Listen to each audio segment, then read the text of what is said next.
बिस्मिल्लाहिर्रहमानिर्रहीम। स्टूडेंट्स अस्सलाम वालेकुम। उम्मीद है आप सब लोग खैरियत से होंगे। तो हाजिर हैं MTH 5102 कैलकुलस 2 के मॉड्यूल नंबर 16 से लेकर 20 तक इंशाल्लाह ताला 5 मॉड्यूल जिसमें कवर करेंगे और इजी वे में इंशाल्लाह ताला आपको डिलीवर करने की कोशिश करेंगे। तो अगर आप हमारे चैनल 5 मैथमेटिक्स पर न्यू है तो प्लीज़ इसको लाजमी सब्सक्राइब करें और वीडियोज़ पसंद आए तो दोस्तों में ज़रूर शेयर करें, वीडियोज़ को लाइक करें और कोई मसला परेशानी है तो कमेंट सेक्शन में हमें आप मैसेज कर सकते हैं। तो इंशाल्लाह ताला आपने बेफ़िक्र होके इस सीरीज़ को फ़ॉलो करें, क्योंकि इंशाल्लाह ताला जो भी सीरीज़ हम स्टार्ट करते हैं उसको इख्तिताम पे लेके जाते हैं। तो एट अ टाइम हमारी अभी MTH 104, MTH 5102 और पाक 522 की ये 3 सीरीज़ जो हैं वो चल रही हैं, यानी कि हमारी जो है इन प्रोग्रेस हैं। तो 4 सीरीज़ हमारी कंप्लीट हो चुकी हैं, वो भी आप हमारे चैनल पर देख सकते हैं। तो चलिए स्टार्ट करते हैं अपना आज का लेक्चर। इसमें हमारे पास सबसे पहले जो मैंने आपको एक टेक्निक बताई थी इंटीग्रेशन की, जिसको हम सब्स्टिट्यूशन मेथड के साथ इंटीग्रेशन को सॉल्व करना कहते हैं, वो हम देखेंगे। सबसे पहले हम इनडेफिनेट इंटेग्रल्स के लिए देखेंगे कि ऐसे इंटेग्रल जिसकी लिमिट नहीं दी होती।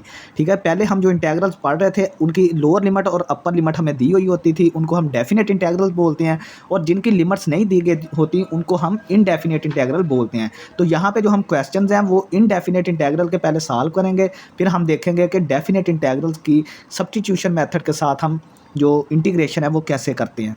तो मैं आपको बता दूं कि जो सब्स्टिट्यूशन मेथड है, जो टेक्निक है, वो कंपोजिट फंक्शंस के लिए इस्तेमाल होती है, यानी कि ऐसे फंक्शन जिनमें फंक्शन के अंदर फंक्शन हो। ठीक है, कंपोजिशन हो, फंक्शन के अंदर फंक्शन हो, तो वहाँ पे हम सब्स्टिट्यूशन मेथड इस्तेमाल करते हैं। कंसीडर फंक्शन, तो देखें ये फंक्शन है। ठीक है, फ़र्ज़ करें कि 3x+1 एक फंक्शन है, फिर इसमें एक पावर फंक्शन छुपा हुआ है। ठीक है, जो पावर 4 है। ठीक है, यानी कि एक तो लीनियर फंक्शन है ना, 3x+1 लीनियर फंक्शन, और इसमें एक पावर फंक्शन यानी कि 4 में, यानी फंक्शन के अंदर फंक्शन है, यानी लीनियर फंक्शन जो है वो पावर में भी मौजूद है। ठीक है, यानी लीनियर फंक्शन की पावर मौजूद है, पावर फंक्शन मौजूद है। तो देखें ये कंपोजिशन फंक्शन बन गया। तो आपने इसमें टेक्निक मैं आपको सिर्फ एक बताऊंगा, उसको आपने याद रखना है कि जो चीज़ भी पावर के अंदर होगी उसको आपने u के बराबर लेट कर लेना है। सिंपल सा काम है कि उसको आपने क्या कर लेना है, u के बराबर आपने लेट कर लेना है। ठीक है, तो देखें कि यहाँ पे 3x+1 जो था वो कंपोजिट फंक्शन था, कंपोजिशन थी, तो इसको हमने u के बराबर लेट कर लिया। जब u के बराबर लेट कर लिया, फिर आपने क्या करना है कि दोनों तरफ आपने डिफरेंशियल लेना है। तो इस तरफ भी आपने d अप्लाई कर देना है और इस तरफ भी d अप्लाई कर देना है। ये हम कैलकुलस 1 में डिफरेंशियल्स को करना पढ़ के आए हैं। थोड़ा सा मैं आपको दोबारा बता दूंगा कि कैसे डिफरेंशियल फाइंड आउट करना है। तो देखें, जब इस तरफ d लगेगा तो ये तो du बन गया ना, हमारा du बन गया। अब आपने सिंपल इस तरफ डेरिवेटिव लेना होता है। जब भी d अप्लाई करना है तो सिंपल दूसरी तरफ आपने डेरिवेटिव लेना है। तो जो कांस्टेंट होता है उसका डेरिवेटिव 0 हो जाता है, x का डेरिवेटिव 1 होता है, और 1 जो है वो 3 से मल्टीप्लाई होकर आपका टोटल आंसर क्या आ गया, सिर्फ 3 आया है। यानी इस पूरे का डेरिवेटिव हमारे पास क्या आया है, इसका 0 हो गया, इसका x का 1 हो गया। 1 जो है 3 से मल्टीप्लाई होकर क्या होगा, 3 ही आ जाएगा। तो इस तरफ हमारा du बन गया और इस तरफ क्या बन गया, 3। तो साथ आपने क्या लगाना है, dx लाजमी लगाना है। जब आपने इस तरफ डेरिवेशन कर ली, आपका आंसर आ गया। जो आंसर आएगा उसके साथ आपने क्या लगाना है, dx। अगर आपका फंक्शन x का है तो आपने x लगा देना, अगर t का है तो t लगा दें, अगर थीटा का है, यानी जो वेरिएबल होगा उसका आपने साथ dx लगा देना है। अगर dt है, t का फंक्शन है तो dt लगा दें, इस तरह करके। ठीक है, तो पहला स्टेप मैंने आपको बता दिया कि जो पावर में फंक्शन होगा उसको आपने लेट करना है u के बराबर, फिर दोनों तरफ आपने d अप्लाई करना है। d अप्लाई किया हमने, ठीक है, ये सारे क्वेश्चन इसी हिसाब से हल होंगे। ठीक है, तो d अप्लाई किया तो इस तरफ हमने डेरिवेटिव लेना होता है। तो 0 डेरिवेटिव 1 का, x का 1 होता है, तो 3 इंटू साथ आपने क्या लगा देना है, dx। अब देखें कि इस अंदर वाली चीज़ को हमने क्या लेट किया था, u, यानी कि ये क्या हो गया, u की पावर 4 हो गई, u की पावर 4। और ये जो साथ इसके 3dx है, 3dx, इसकी हमारे पास क्या वैल्यू आई, du आया। इसका हमारे पास क्या आंसर आया, du। तो देखें u की पावर 4 के साथ हमने क्या मल्टीप्लाई कर दिया, du कर दिया। अब हम देखें कि हमारे पास जिस तरह हम सिंपल इंटीग्रेशन करते हैं वो चीज़ हमारे पास जिस तरह आ गई, जिस तरह हम x² की इंटीग्रेशन करते हैं साथ dx होता है। अब देखें कि हमने u की इंटीग्रेशन करनी है और साथ du आ गया। अब अब हम इसको ईजिली इंटीग्रेट कर सकते हैं। तो देखें u की पावर 4 है, तो इसकी इंटीग्रेशन क्या होती है, आपने पावर रूल लगा देना है, यानी पावर में एक जमा करके वही चीज़ नीचे लिख देते हैं। तो पावर में जब जमा किया तो u की पावर 5 बना, और वही 5 जो है पावर आपने नीचे लिखनी होती है, तो 5 आ गया, और प्लस कांस्टेंट ऑफ इंटीग्रेशन। ठीक है, कांस्टेंट ऑफ इंटीग्रेशन आपने लगाना नहीं भूलना। ठीक है, तो देखें अब u की वैल्यू हमारे पास क्या थी, इस फंक्शन में u की वैल्यू पुट कर दें। u की वैल्यू 3x + 1 थी, तो देखिए हमने 3x + 1, ठीक है, इसकी पावर क्या कर दी 5, u की जगह पे सिर्फ हमने कीमत पुट कर दी, नीचे 5 वैसे ही आ गया, प्लस c वैसे ही आ गया। तो देखें मैंने आपको कितनी डिटेल के साथ सब्स्टिट्यूशन मेथड अब समझा दिया है।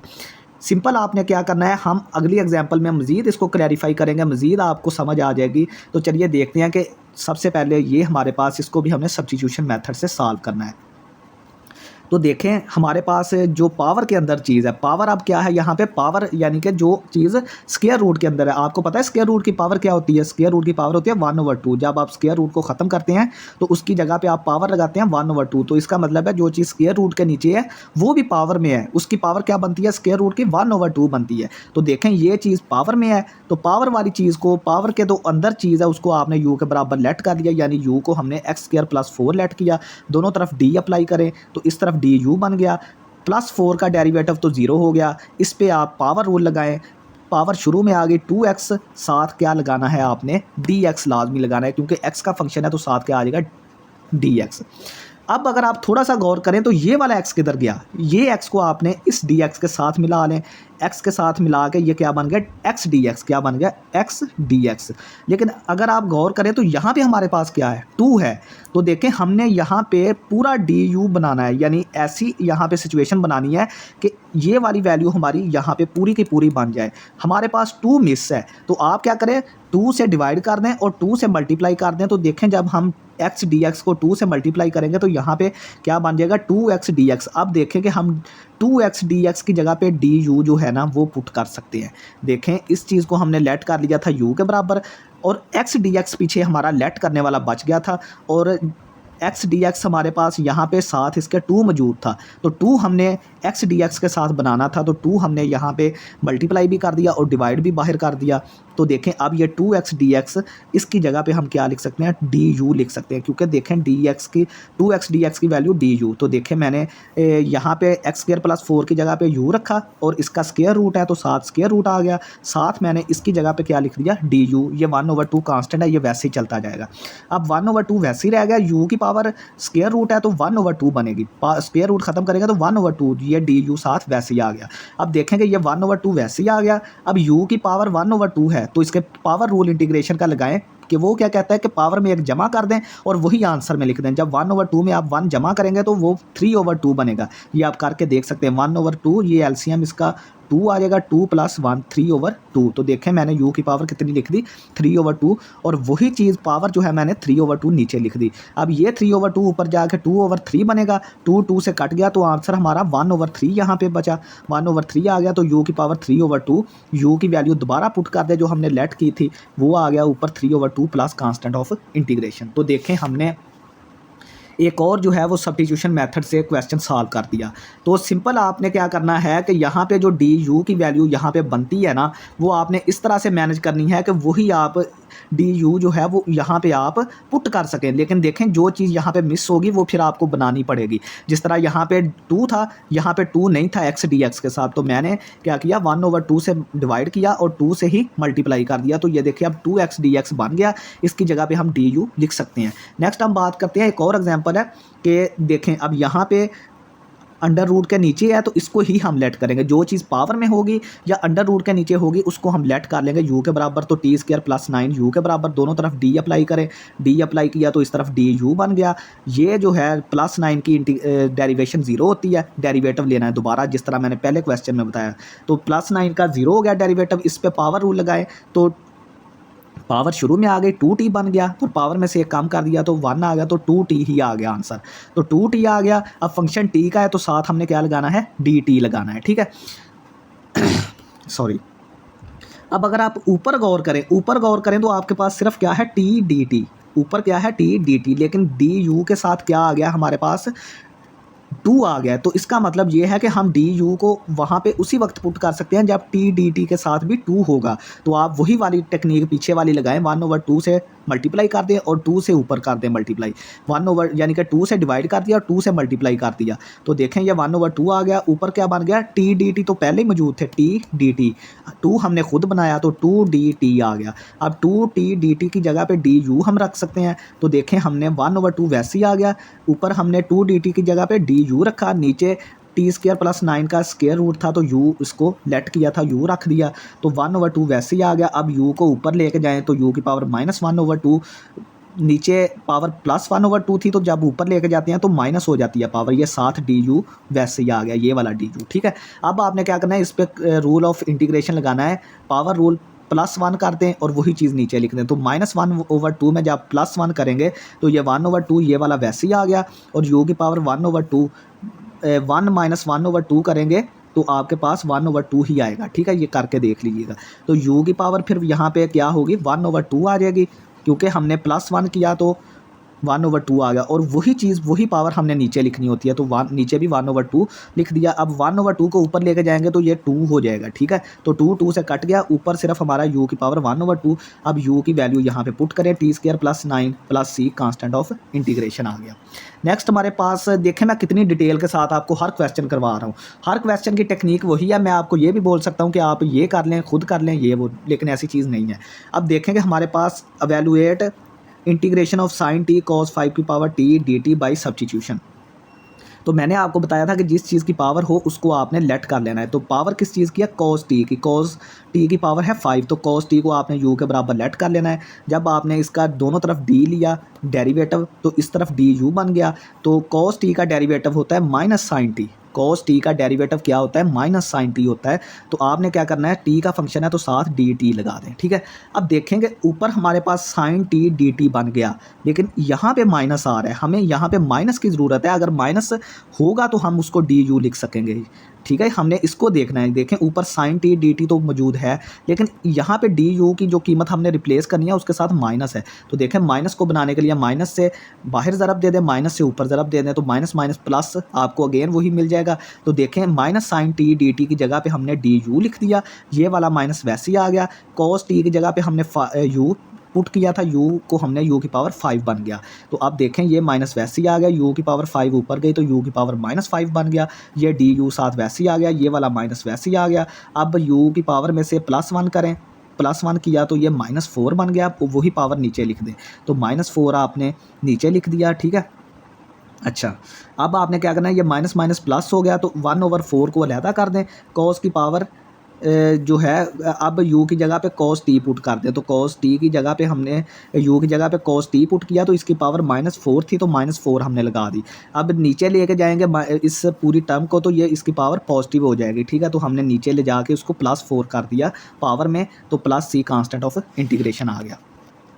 नेक्स्ट हमारे पास ये भी जो है evaluate integration of x dx over x + 2 by substitution. तो इसमें थोड़ी सी चेंजिंग है, वो देखते हैं हम कि लेट हमने ये जो स्क्वायर रूट के अंडर चीज़ है उसको u के बराबर लेट कर लिया, और यहाँ से हमने x की वैल्यू फाइंड आउट करनी है। x की वैल्यू आ गई u-2। तो देखें आपने क्या करना है कि x की जगह पे उसकी वैल्यू u-2 ऊपर लिख दें, नीचे आपने क्या करना है u की जगह पे स्क्वायर रूट ऑफ u लिख दें, क्योंकि ये चीज़ को हमने लेट किया था ना u के बराबर, तो स्क्वायर रूट ऑफ u। अब पूरा फंक्शन आपका u में चला गया है, तो आपने ये कांस्टेंट वेरिएबल भी आपने क्या कर देना है, डी यू कर देना है। अब आपने क्या करना है कि u का बटा स्क्वायर रूट वाला अलहदा कर दें, दरमियान में -2 का बटा ये वाला अलहदा कर दें, और इंटीग्रेशन साथ डी यू आ गया। ठीक है, नेक्स्ट हम बात करते हैं कि आप देखेंगे हमारे पास यहाँ पे क्या था कि ये हम थोड़ा सा सॉल्व करेंगे यहाँ पे कि जो u की पावर नीचे 1/2 थी ऊपर लेके जाएंगे। ठीक है, तो उसको हम देख सकते हैं थोड़ा सा यहाँ पे, ये देखें u की पावर 1/2 थी तो ऊपर जाके 1 - 1/2 बन गया ना। ऊपर यहाँ पे इसकी पावर 1 थी तो माइनस ऊपर जाके -1/2 बना, तो ये आपका आंसर u की पावर 1/2 ये आ गया। तो यहाँ से दरमियान में माइनस आया, ये 2 ऊपर ही रहेगा, और ये वाली u की पावर 1/2 ऊपर जाके -1/2 बन जाएगी। तो देख लें ये मैंने यही सिस्टम किया है यहाँ पे। फिर क्या होगा कि इंटीग्रेशन इस पर भी अप्लाई हो जाएगी, इसकी इंटीग्रेशन ये वाली आएगी। ठीक है, ये आपने क्या करना है, पावर रूल यानी पावर में एक जमा और वही चीज़ नीचे लिख के फिर आपने 3/2 को ऊपर लेके गए तो 2/3 आ जाएगा, ठीक है। और इस चीज़ की इंटीग्रेशन आपने ये कर देनी है, ठीक है, ये आंसर आएगा। अब आप इस जगह पे दोनों को रख के, ठीक है, यहाँ पे ये वाली वैल्यू आ जाएगी, दरमियान में माइनस, फिर ये वाली आ जाएगी plus constant of integration. You की जो वैल्यू आपने सब्स्टिट्यूट करनी है वो x+2 है, वो सारी जगह पे करके आपका क्वेश्चन जो है वो फिनिश हो जाएगा। नेक्स्ट हमारे पास है सब्स्टिट्यूशन ऑफ डेफिनेट इंटेग्रल्स। तो देखें पहले हम जो सब्स्टिट्यूशन पढ़ के आए हैं वो पढ़ी थी इनडेफिनेट इंटेग्रल्स के लिए, जहाँ पे लिमिट्स नहीं थी हमारे पास। तो अब हम जो क्वेश्चंस करने जा रहे हैं वहाँ पे हमें लिमिट्स दी गई होंगी, तरीकाकार हमारा सारा वही होगा, सिर्फ थोड़ी सी चेंजिंग है, वो मैं आपको बता देता हूँ, ठीक है। इसमें क्या होगा, इसमें हमें लिमिट्स दी गई होंगी 0 से लेकर 2 तक। सिंपल आपने क्या करना है कि जो चीज़ पावर में है उसको u के बराबर लेट कर लें, फिर दोनों तरफ du लें, du लेंगे तो ये 4 का 0 हो गया, एक्स स्क्वायर का डेरिवेटिव 2x होता है, 7 क्या आ गया, dx आ गया। अब आपने क्या करना है कि देखें जो 7 x dx, इस चीज़ को तो हमने लेट कर लिया और पीछे क्या बचा, x dx बचा। लेकिन यहाँ पे देखें, यहाँ पे 2 है 7, तो 2 बनाने के लिए क्या करेंगे, 2 से डिवाइड कर देंगे और 2 से मल्टीप्लाई, ये देखें 2x dx अब बन गया और इसको तो हमने वैसे ही टैकल कर लिया u के बराबर। अब ये 1/2 वैसे ही आ गया, 0 से लेकर 2 तक आ गया। ये जो चीज़ है 4 प्लस, इसको पहले लिख लें, ये वाली चीज़ को बाद में लिख लें। अब हमने ना लिमिट्स को चेंज करना है। देखें जो पहले हमारे पास लिमिट्स हैं 0 से लेकर 2 तक वो x के हिसाब से हैं। अब हमने क्या करना है कि लिमिट्स को चेंज करना है u के हिसाब से। तो देखें जब हमारा x जो है वो 0 के बराबर था, पहली लिमिट 0 थी यानी x की वैल्यू 0 थी। अब आपने क्या करना है कि u में वो पुट करनी है। तो ये देखें u वाला फंक्शन ये था हमारा, तो देखें u = 4 + 0 का स्क्वायर। तो देखें u की वैल्यू क्या आ गई, 4 आ गई। फिर x की वैल्यू 2 थी तो x बराबर 2 आया, u बराबर क्या आ जाएगा, इसमें पुट कर दें x की वैल्यू 2, तो ये आ जाएगा 8। अब हमारी जो लिमिट है वो 0 से लेकर 8 हो जाएगी, बल्कि 4 से लेकर 8 तक हो जाएगी। तो देखें पहले हमारा इंटेग्रल ये चल रहा था, अब हमने क्या किया, इसकी लिमिट्स को चेंज किया क्योंकि हमने u में लेके जानी है लिमिट्स। तो देखें u की एक लिमिट 4 आई है और एक 8 आई है, तो नीचे वाली लिमिट 4, ऊपर वाली 8, और ये जो 4 + x की पावर 2 सारे की पावर 3 को हमने u लेट किया था, तो इसकी पावर क्या बन गई 3, और 2x dx को हमने क्या बनाया है, du, तो 7 du आ गया। ये 1/2 वैसे ही आ गया। अब इसकी आपने इंटीग्रेशन करनी है, तो इंटीग्रेशन पे वो पावर रूल लगाएं, +1 करें और वही चीज़ नीचे लिखें। तो +1 किया तो u की पावर 4 आया और नीचे भी हमने 4 लिख दिया, और नीचे वाली लिमिट 4 है और ऊपर वाली 8 है। तो आपने सिंपल क्या करना है, पहले लिमिट 8 पुट करें, ये 4 को उठा के बाहर ले जाएं 1/4 को, तो 1/4 ने इससे ज़रब खाई तो 1/8 बन गया, ठीक है, 1/2 से। तो u की पावर 4 में पहले 8 पुट करें, फिर दरमियान में माइनस डाल के u में पहले फिर 4 पुट करें, तो 4 की पावर 4 आ गया, दरमियान में माइनस करके, तो इसको सॉल्व करके 480 आपका आंसर आ जाएगा। तो ये हमारे पास डेफिनेट इंटेग्रल्स का काम था। डेफिनेट इंटेग्रल में आपने सिर्फ एक काम करना है कि लिमिट्स को चेंज करना है। पहले जो लिमिट्स दी गई होती हैं वो x के हिसाब से होती है, फिर जब हम उसको लेट कर लेते हैं वो फिर u के हिसाब से हो जाती हैं। तो देखें हमने x को पहले 0 था, फिर ये जो u की वैल्यू हमने फ़र्ज़ की है ना, ये u की वैल्यू यही है ना, तो जहाँ पे x है वहाँ पे x की वैल्यू पुट करके u की वैल्यू निकाल लें। फिर x की वैल्यू 2 थी, फिर तो इसमें पुट करें तो u की वैल्यू 8 आ जाएगी। तो ये हमारी लिमिट्स चेंज हो गई। अब हम एक और क्वेश्चन करते हैं, मज़ीद समझ आ जाएगी। ये 0 से लेकर 2 तक x e⁵ 5x² - 1 dx by using substitution. तो मैंने आपको बताया था कि जो चीज़ पावर में होती है उसको आपने लेट कर लेना है। तो ये देखें ये वाली चीज़ जो है ये पावर में है, उसको लेट करें u के बराबर, दोनों तरफ d अप्लाई करें, -1 का डेरिवेटिव तो 0 हो गया, 2 शुरू में आया पावर रूल लगा के, तो 5 2 बार 10, पावर में एक कम किया तो 1 आ गया। तो इसका मतलब इस पूरे का डेरिवेटिव 10x आ गया। ये हम फर्स्ट कैलकुलस 1 में डेरिवेशन छोटी छोटी पढ़ आए हैं, ठीक है। मैं फिर आपको बता रहा हूँ, ठीक है। मैं ये भी बता सकता हूँ कि बस इसकी डेरिवेशन कर दी तो ये आप खुद भी करते, लेकिन मैं बता रहा हूँ कि पावर शुरू में आई 10, 5 2 बार 10, x की पावर में से एक कम किया तो 10x आ गया, तो x का फंक्शन है तो 7 dx आ जाएगा, ठीक है। अब लिमिट्स को चेंज करें, लिमिट्स पहले 0 थी, अब आपने क्या करना है u वाले फंक्शन में पुट करें जो हमने लेट किया था। तो जब 0 को इसमें पुट करेंगे तो आंसर 0, ये सारा 0 -1, u की वैल्यू -1 आ जाएगी। जब x को 2 पुट करेंगे तो ये देखें मैंने 2 यहाँ पे x की जगह पे 2 का स्क्वायर करके 5 - 1 ये 19 आ जाएगा। अब हमारी लिमिट जो है वो क्या हो जाएगी, अब एक और मसला है यहाँ पे, मसला ये है कि हमारे पास क्या मौजूद है, एक्स डी एक्स मौजूद है, एक्स डी एक्स हमारे पास क्या है मौजूद है, लेकिन डी यू के साथ 10 भी मौजूद है। तो आपने क्या करना है 1/10 बाहर लिख दें और 10 जो है वो एक्स डी एक्स के साथ जिस तरह हम 2 लिखते हैं, ठीक है, वो हम लिख दें। तो 10x dx बाहर हमने 1/10, तो 1/10 ये आ गया। अब लिमिट्स चेंज हुई हैं -1 से लेकर 19, तो देखें -1 से लेकर 19 ई की पावर यू, ठीक है, ई की पावर हमने क्या लिखी है, ये इसको हमने क्या लेट किया था यू के बराबर, तो ई की पावर क्या बन गई यू, और ये इतनी चीज़ क्या बन गई डी यू आ गया, ठीक है। तो देखें 1/10 वैसे ही आ गया। ई की पावर यू की इंटीग्रेशन जो होती है ई की पावर यू ही होती है। अगर कोई चीज़ जो है वो ई की पावर में आ जाए तो ई की पावर जिस तरह के एक्स है, ई की पावर एक्स की इंटीग्रेशन ई की पावर एक्स ही होती है। तो यहाँ पे ई की पावर यू की इंटीग्रेशन भी ई की पावर यू ही है। तो लिमिट्स हैं 19 से लेकर -1। अब आपने क्या करना है 1/10 वैसे ही आ गया, पहले अपर लिमिट पुट करें ई की पावर यू में, तो ई की पावर 19 आ गई, माइनस ई की पावर -1 पुट कर दें, ठीक है, यू की जगह पे, ठीक है। पहले अपर लिमिट पुट करते हैं फिर माइनस डाल के लोअर लिमिट पुट करते हैं, तो ये आपका फाइनल आंसर होगा। नेक्स्ट हमारे पास है यूज सब्स्टिट्यूशन टू एवेलुएट 0 से लेकर π/2 cos square theta D theta. तो यहाँ पे एक फार्मूला इस्तेमाल होगा कि 2 cos स्क्वायर थीटा जो है वो किसके बराबर होता है 1 + cos 2 थीटा के। ये cos 2 थीटा के जो फार्मूले होते हैं ट्रिग्नोमेट्री में, वो वहाँ पे अगर आप जाके रिवाइज कर सकते हैं तो इनको देखें। ये cos 2 थीटा का फार्मूला होता है, बेसिकली वो किसके बराबर होता है 2 cos स्क्वायर थीटा -1 के बराबर होता है। 2 cos स्क्वायर थीटा -1 किसके बराबर होता है cos 2 थीटा के। तो मैं यहाँ पे लिख देता हूँ आपको 2 cos स्क्वायर थीटा -1 किसके बराबर होता है cos 2 थीटा के। तो 2 cos स्क्वायर थीटा को इधर ही रहने दें, ये जो है -1 उसको उठा के उस तरफ ले जाएं, तो cos 2 थीटा ये उस तरफ जाके +1 हो जाएगा, तो ये चीज़ बनेगी। अब हमें cos स्क्वायर थीटा की वैल्यू चाहिए, तो cos स्क्वायर थीटा को इधर ही रहने दें, ठीक है, cos स्क्वायर थीटा को इधर ही रहने दें, 1 + cos 2 थीटा बटा ये वाला 2 जो है वो नीचे डिवाइड हो जाएगा। तो देखें मैंने सिंपल 0 से लेकर π/2 ये आ गया, और मैंने cos स्क्वायर थीटा की जगह पे ये वाला फार्मूला 1 + cos 2 थीटा ओवर 2 ये लिख के 60 डी थीटा वैसे ही आ गया। सिंपल मैंने एक फार्मूला जो है वो किया है, पुट किया है। अब आपने क्या करना है, इसमें से 1/2 का बटा अलहदा कर दें, प्लस cos 2 थीटा का बटा जो है वो अलहदा कर दें 2। ये जो दो टर्म्स का बटा सेम होता है ना, वो आप उन पे अलहदा कर सकते हैं, यानी कि 1/2 का अलहदा कर दें, प्लस डाल के cos 2 थीटा का 1/2 अलहदा कर दें, तो 60 डी थीटा आ जाएगा। इंटेग्रल वैसे ही रहेगा। अब ये इंटेग्रल 1/2 पे भी जाएगा, तो 1/2 कांस्टेंट है तो बाहर चला जाएगा, 7 सिर्फ क्या आ जाएगा, ये वाला डी थीटा आ जाएगा। अब ये वाला 1/2 फिर बाहर आ जाएगा, और ये integral cos 2 theta D theta पे चला जाएगा, ठीक है। ये वाला इंटेग्रल इस पे भी जाएगा, ये वाला इंटेग्रल इस पे भी जाएगा, दोनों के साथ डी थीटा आ जाएगा, ठीक है। तो जो कांस्टेंट थे उनको हमने बाहर निकाल लिया, 1/2 जो है। अब हम लेट करेंगे जो cos के साथ एंगल है ना, उसको लेट कर लेंगे u के बराबर।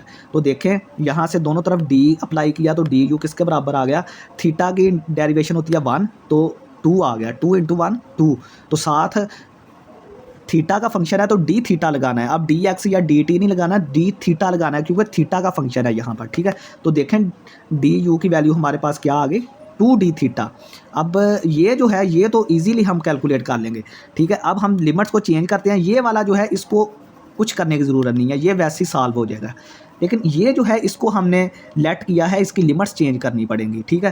तो देखें थीटा बराबर 0 है, तो देन यू बराबर 0 आ जाएगा। इसमें जब थीटा की 0 2 × 0 0 ही आ गया। जब थीटा की वैल्यू π/2 यहाँ पे रखेंगे तो 2 से कट के यू की वैल्यू आपके पास सिर्फ पाई आ जाएगी। तो देखें अब ये वाला पूरे का पूरा वैसे ही आ गया इंटेग्रल, और ये वाला 1/2 जो है, एक 1/2 ये बना, और एक जो है हमें यहाँ पे ज़रूरत थी, ठीक है। देखें कि यहाँ पे 2 नहीं था, लेकिन यहाँ पे डी यू की वैल्यू के साथ 2 आ रहा है, तो हमने एक 2 यहाँ पे भी बनाना है। तो देखें एक 2 जब हमने यहाँ पे 2 डी थीटा बनाना है, तो उसके लिए 1/2 से बाहर भी लिखना पड़ेगा। तो एक 1/2 हमारा ये वाला आ गया, और एक 1/2 ये वाला हमारा जो हमने 2 बनाया है इसके साथ डी यू पुट करने के लिए, इसकी वैल्यू पुट करने के लिए जो हमने ये 2 लगाया है ना इसके साथ, तो वो आ गया। तो देखें cos 2 थीटा की वैल्यू क्या है u, तो cos u आ गया, और ये साथ 2 डी थीटा उसकी जगह पे हमने डी यू लिख दिया, ठीक है। तो इसको आपने सॉल्व करना है, ये आपकी असाइनमेंट है थोड़ी सी, ठीक है। इसको मैं बता देता हूँ आपको थोड़ा सा कि इसकी इंटीग्रेशन आएगी आपके पास थीटा आएगी, तो पहले आपने π/2 पुट करना है, ठीक है। वहाँ से आपको π/4 आंसर मिल जाएगा, क्योंकि नीचे वाली लिमिट 0 है, वो पुट करेंगे फ़ायदा ही कोई नहीं है। π/2 आंसर मिलेगा, इससे π/2 1/2 से ज़रब खा के π/4 हो जाएगा। यहाँ पे भी आपको 1/4 मिलेगा, तो जब आप अपर लिमिट पुट करेंगे cos पाई की वैल्यू, तो वो आप cos 180 आप वहाँ से भी टेबल से भी फाइंड आउट कर सकते हैं, कैलकुलेटर से भी। cos 0 क्या होता है? cos 0 हमारे पास होता है 1 के बराबर। तो इस दोनों को जमा करके ओवरऑल आपको आंसर π/4, या आपने खुद असाइनमेंट के तौर पर इसको सॉल्व करना है। नेक्स्ट हमारे पास है इंटेग्रल्स ऑफ एक्सपोनेंशियल फंक्शन। अब जितने भी एक्सपोनेंशियल फंक्शन है उनकी हम जो है इंटीग्रेशन के बारे में स्टडी करेंगे।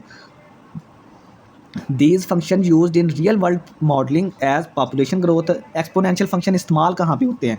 ये वहाँ पे इस्तेमाल होते हैं जहाँ पे हमें रियल वर्ल्ड कोई मॉडलिंग करनी है, कोई हमारे पास क्वेश्चन आ जाता है रियल वर्ल्ड का, हकीकी दुनिया का, जहाँ पे पॉपुलेशन ग्रोथ यानी आबादी कैसे बढ़ती है। आबादी जो है वो एक्सपोनेंशियली बढ़ती है, ठीक है, यानी देखें कि रोज़ कितनी आबादी बढ़ रही होती है, तो वो ग्रोथ, आबादी में जो ग्रोथ होती है ना, वो एक्सपोनेंशियल फंक्शंस के ज़रिए रिकॉर्ड की जाती है। डिप्रिसिएशन और इसमें कमी जो होती है वो भी एक्सपोनेंशियल के ज़रिए। फाइनेंशियल ग्रोथ, अगर आपने कोई पैसे जमा बैंक में करवाए हुए हैं तो उस पर अगर लगता है प्रॉफिट लगता है, तो वो आपको किस हिसाब से मिलेगा, वो भी एक्सपोनेंशियली आप देख सकते हैं। रेडियो एक्टिव डिके, और जो रेडियो एक्टिव एलिमेंट्स होते हैं वो डिके करते हैं, टूटते रहते हैं उनके एलिमेंट्स आपस में, तो वो जो रेट होता है वो भी हम एक्सपोनेंशियल फंक्शन से ही डिस्कस करते हैं। तो यहाँ पे सिंपल से रूल हैं 2-3, वो आप देख लें एक्सपोनेंशियल फंक्शंस के लिए, कि अगर आपके पास इंटीग्रेशन आ जाती है सिंपल e की पावर x की, यानी कि e की पावर x की, या e की पावर u, e की पावर t, यानी कि e की पावर में कोई सिंगल वेरिएबल आ जाता है, वेरिएबल के साथ कोई चीज़ नहीं आती, तो आपने इंटीग्रेशन में वो वैसे ही लिख देना है। जिस तरह मैंने आपको पीछे बताया था ना कि e की पावर u की इंटीग्रेशन भी e की पावर u ही होती है, इसी तरह e की पावर x, वहाँ पे u था, यहाँ पे x है, इससे कोई फ़र्क नहीं पड़ता कि वेरिएबल क्या है। आपने अगर e की पावर x आ गया, e की पावर उसकी आपने e की पावर x ही लिख देनी है, plus c constant of integration. अगर e की पावर x के साथ कोई कांस्टेंट आ जाता है, 3 आ जाता है, 2 आ जाता है, 5 आ जाता है, कुछ भी आ सकता है, साथ x आ गया और साथ कांस्टेंट आ गया, तो फिर थोड़ी सी चेंजिंग है कि सबसे पहले तो आपने e की पावर ax वैसे ही लिख देना है, फिर आपने जो साथ चीज़ है पावर में उसका डेरिवेटिव लेके वो नीचे बटे में लिखना है। तो देखें e की पावर ax हमने सॉरी e की पावर ax हमने वैसे ही लिख दिया, और e की पावर ax की जो पावर थी ax, उसका हमने डेरिवेटिव लिया, x का डेरिवेटिव 1 होता है, तो a डेरिवेटिव आया, वो हमने नीचे बटे में लिखा, plus c constant of integration. अगर सिर्फ e की पावर x आता है तो आपने वही इंटीग्रेशन कर देनी उसकी। अगर e की पावर ax यानी कि x के साथ कोई कांस्टेंट आ जाता है 2, 3, 5, 6, यहाँ पे कोई जनरल कांस्टेंट a उसने लिया हुआ है, तो आपने क्या करना है, ऊपर पहले वही e की पावर ax लिखें, फिर आपने ax का दोबारा डेरिवेटिव लेके नीचे लिखना है, प्लस c कर देना है। अगर आपके पास इस तरह का सीन आ जाता है कि जो एक्सपोनेंशियल फंक्शन है वो इस तरह का आता है कि जो बेस होती है उसमें कोई कांस्टेंट आ जाता है और पावर में वेरिएबल आ जाता है, ठीक है, बेस में क्या आ जाता है, कांस्टेंट, ये a क्या है, कांस्टेंट बेस में, तो इसकी पावर आ जाती है x, तो आपने सबसे पहले वैसे ही a की पावर x को वैसे ही लिखना है, फिर आपने जो कांस्टेंट होगा उसका नेचुरल लॉग लेके आपने बटे में लिख देना है, बस ये काम करना है, प्लस c आ जाएगा। देखिए यहाँ पे बेस हमारा a था, तो हमने नेचुरल लॉग लेके a का वो नीचे बटे में लिख दिया, a की पावर x वैसे ही लिख दिया, ठीक है। अब हम इसकी कुछ एग्जांपल्स देखते हैं कि find anti derivative of the exponential e की पावर 3x। इसको हम वैसे भी फाइंड आउट कर सकते हैं, सब्स्टिट्यूशन से भी कर सकते हैं, कोई मसला नहीं है। उसने कहा कि आपने e की पावर 3x dx की इंटीग्रेशन करनी है, ठीक है, तो इसको आप i के बराबर लेट कर लें, ठीक है, लेट कर लिया। तो मैंने क्या बताया था कि अगर इस तरह का सीन हो कि x के साथ कोई वेरिएबल आ जाए, x के साथ सॉरी कोई कांस्टेंट आ जाए, तो क्या करना है आपने, e की पावर 3x पहले सिंपल लिखें, ठीक है, फिर 3x जो पावर है उसका दोबारा डेरिवेटिव लेना है, तो x का डेरिवेटिव 1 हो गया, तो 1 × 3, इसका मतलब ये है कि इसके बटे में 3 आ जाएगा, तो प्लस कांस्टेंट ऑफ इंटीग्रेशन। तो यही चीज़ तो हमने सब्स्टिट्यूशन मेथड से भी इसको, ये मैंने यहाँ पे जो सॉल्व किया हुआ है, e की जो पावर थी उसको लेट कर लिया, u के बराबर, दोनों तरफ d लिया, तो ये आ गया।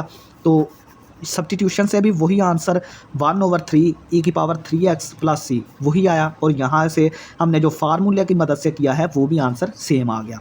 नेक्स्ट हमारे पास है कि e की power 2x into 1 plus e की पावर 2x dx। अब जो चीज़ अंडर रूट में है उसको लेट कर लें, तो इसका दोनों तरफ d अप्लाई करें, d अप्लाई किया तो ये इसका डेरिवेटिव 0 हो गया, और ये e की पावर 2x वैसे ही आया डेरिवेटिव। e की पावर 2x का डेरिवेटिव क्या होता है, पहले ई की पावर 2x लिखते हैं, फिर 2x का दोबारा डेरिवेटिव दे के साथ ज़रब दे देते हैं। तो डेरिवेटिव के लिए आपने ई की पावर 2x को दोबारा डेरिवेटिव लेके ज़रब देनी होती है, इंटीग्रेशन में आपने नीचे बटे में लिखना होता है, जहाँ जैसे मैंने यहाँ पे लिखा है।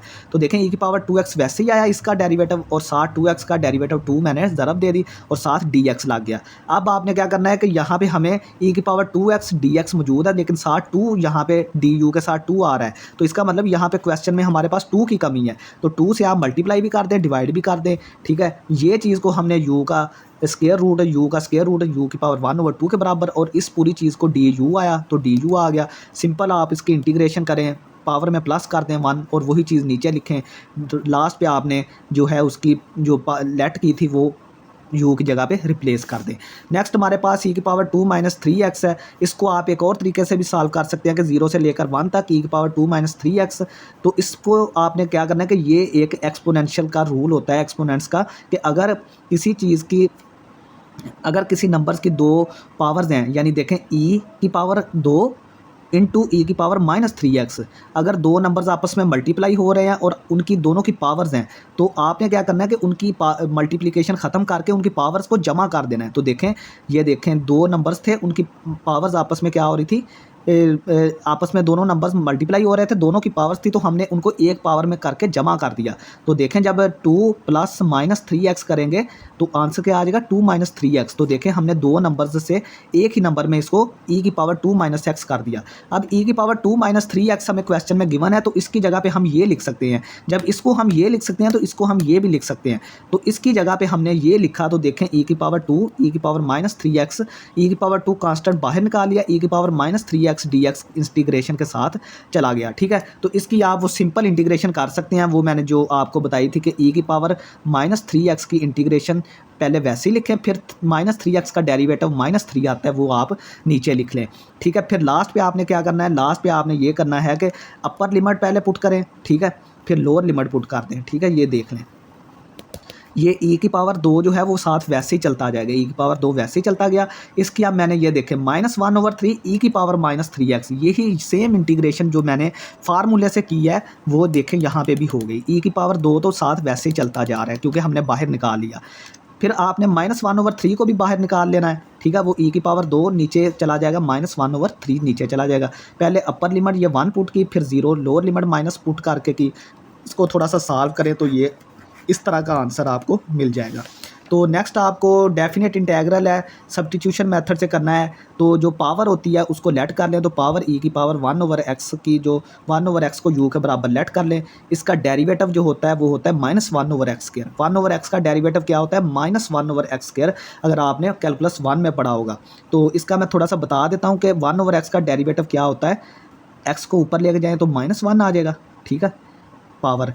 तो पावर रूल लगाएं, -x, यानी कि पावर -1 शुरू में तो -x बन गया, और पावर में से एक कम कर दें तो जब कम किया तो -2 बन गया, ठीक है। तो इसका मतलब ये है कि -1/x, नीचे पावर ले गए तो पावर पॉजिटिव हो गई, -1 ये वाला माइनस तो ऊपर ही रहेगा, पावर को हम जब नीचे लेके गए तो -1/x² बन गया। तो देखें साथ dx लग गया। इसकी लिमिट्स को चेंज करना है, ठीक है। इसमें रख के जो x की वैल्यू पहले थी 1, तो u की वैल्यू भी 1 ही हो जाएगी। इसमें ये वाले फंक्शन में रख के x की वैल्यू 2 थी तो u की वैल्यू 1/2 हो जाएगी। सिंपल इसमें रखें और जो जो सब्स्टिट्यूशन आपने की है वो कर दें। ये माइनस आपको एक चाहिए होगा, ये वाला माइनस जो है साथ बनना चाहिए।